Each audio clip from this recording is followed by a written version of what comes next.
My stomach is turning, my heart is pounding, and my face is screwed up in a look that says, I messed up. I'm having a feeling, and it's guilt. Sorry.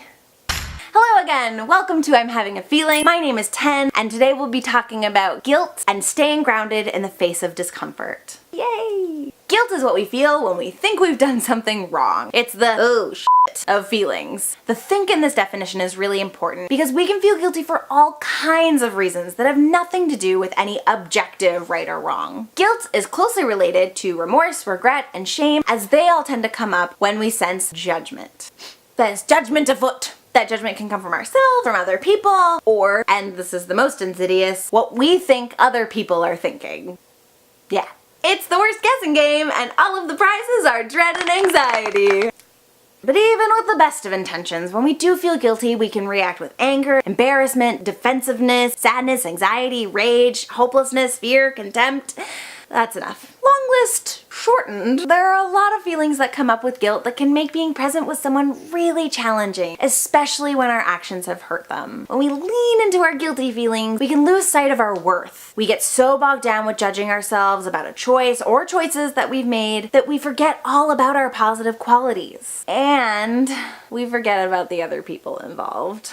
Sometimes we're so judgmental that we think, this must be who I am. And that's when we move from guilt into shame. Shame definitely deserves its own video, but the basic difference between guilt and shame is I've done bad versus I am bad. Shame is so much harder to combat because it encompasses everything we are and every choice we make. But guilt doesn't need to put us out of emotional commission, and it doesn't need to move into shame. Guilt can be challenging, painful, awkward. We might feel embarrassed at having done something we think is wrong, but that's okay. Messing up is a very human thing to do. Staying grounded in I've made a mistake and allowing ourselves to feel the weight of those consequences is a lot easier on us in the long run. And in situations where our actions have hurt someone, guilt is actually a positive thing. Think about it. Feeling guilty when we've legitimately wronged someone means that we care. Feeling uncomfortable shows that we're empathetic to another person's suffering, and it means we'll be inspired to not make that mistake in the future. If we didn't care, we wouldn't change, and we'd go on hurting the people around us. And that is nonsense.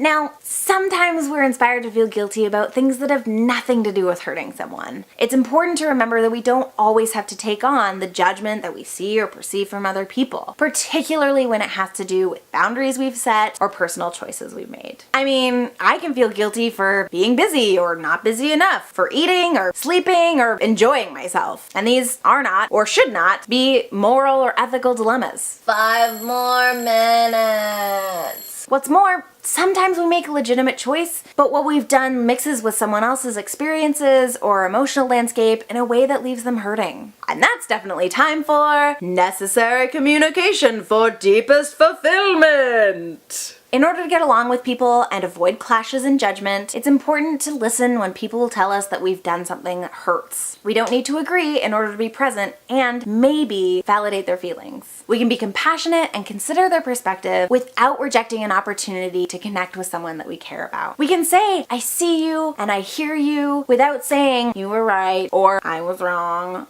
This is a difficult line to walk sometimes, and admitting that we understand someone can sometimes be interpreted as admission of wrongdoing, and that's okay. The goal is not to be correct, but to be compassionate. No one wants to feel guilty. It's a deeply unpleasant experience. But pushing it away or helplessly wallowing in our own discomfort walls us off from people we may have hurt or an opportunity to challenge a judgment that's been made. Own your guilty feelings. They're yours, which means you get to decide which ones to keep and use for change and which ones to cast away. We're all allowed to do what we feel is right, and we're all allowed to make our own judgments. The consequences are ours. And if people disagree, consider what they have to say, and then, live your life. This has been another episode of I'm Having a Feeling. Thank you all so much for watching. My current feelings are joy and gratitude. The response to my first video was like so good. Thank you so much. If you like this video, you can hit the like button. If you wish to see more, you can hit subscribe down below. I can be found on Twitter, Instagram, and patreon.com at mightyfeels. And that's all. You're great. I hope you feel great. And thanks for watching.